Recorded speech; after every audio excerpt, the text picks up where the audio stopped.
In this video, I'll show you how to save a Canva presentation to Google Slides. First, open Canva and go to the presentation you want to transfer.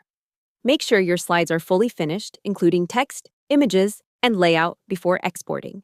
Next, click the Share button in the top right corner, then select Download. In the File Type options, choose Microsoft PowerPoint.pptx. Canva doesn't export directly to Google Slides, so this is the best format to use. After that, click Download and wait for the file to save to your device. Now, open your browser and go to Google Drive. Click New, then select File Upload and upload the PowerPoint file you just downloaded. Once the file is uploaded, right-click on it and choose Open with Google Slides. Google will automatically convert the file into a slides presentation.